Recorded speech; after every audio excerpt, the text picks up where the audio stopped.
When do we use the verb estar in Spanish as opposed to the verb ser that we learned in the last lesson? The use of the verb estar in Spanish is very different from the verb ser. If you remember, we learned that the verb ser is mainly to describe the essence of people, things, and animals. That is the main difference between the verb ser and the verb estar. For the verb estar, the uses are location, as in physical location, a state of mind, and temporary situations or results. So this is the theory of the use of the verb estar. So let's have a look and see how it works in with some examples. So physical location. So we are talking about home, we are talking about a school, we're talking about the park, the street, etc., etc. Those are what we describe as physical locations. So yo estoy en casa. I am at home. Casa, your house, is a physical location.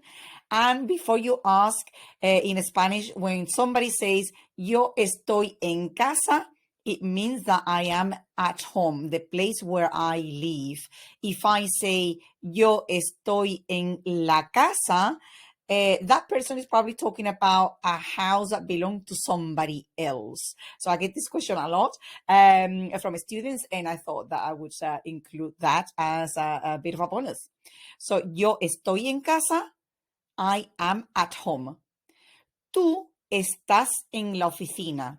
You are at the office. Él está en el parque. He is at the park. Ella está en el cine. She is at the cinema. Usted está en la iglesia. You are at the church. El coche está en el garaje. The car is at the garage.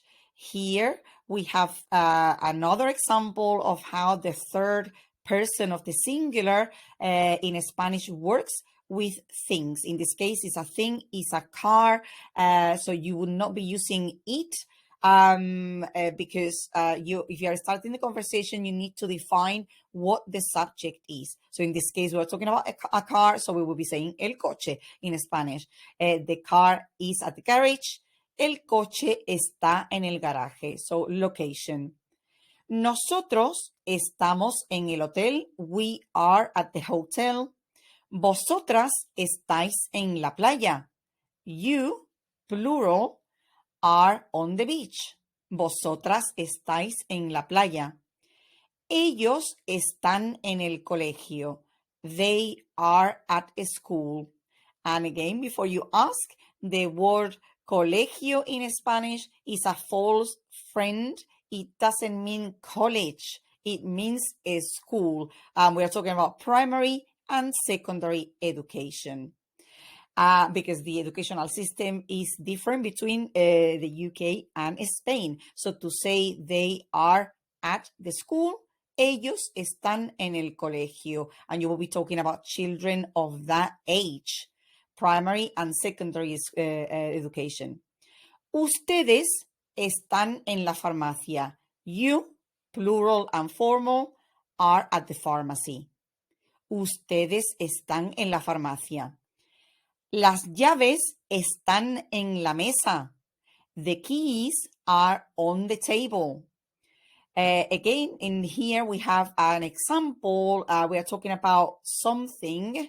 We're not talking about a person or people in the third person of the plural. So when we are talking about something that is the third person of the plural, we would use the subject, like we use el coche in the third person of the singular, and we would say las llaves is the subject in this case, están en la mesa. So we are saying where they are located. The keys are on the table. Notice that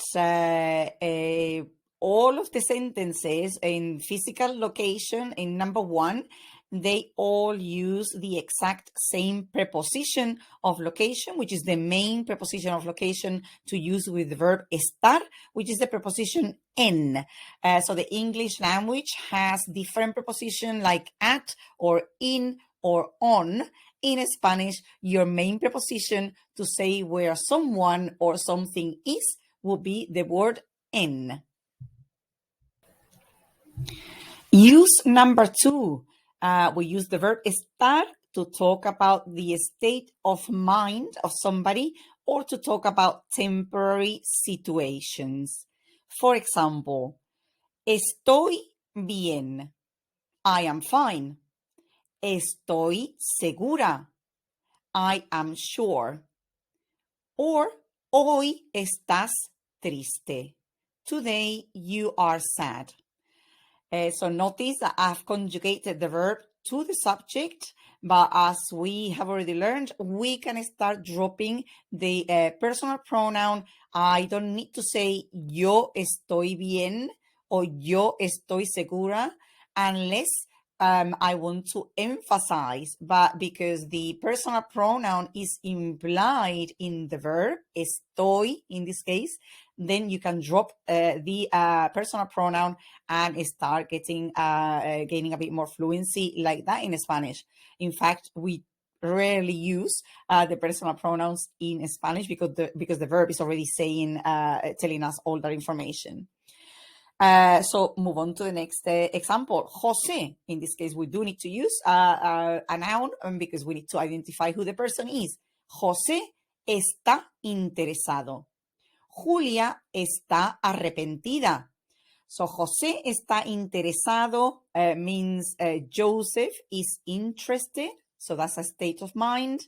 It could also be a temporary situation. Julia está arrepentida. Julie is sorry. So the word sorry in Spanish is estar arrepentida o arrepentida. To say I am sorry, lo siento, that's another expression that we will come to when is the time. Usted está enfermo. So another temporary situation. You are ill. Nosotras estamos cansadas. We are tired. Notice how we pull all this information that we've been learning in the last 3 weeks together. So we've got the personal pronoun in the plural for we, which is feminine.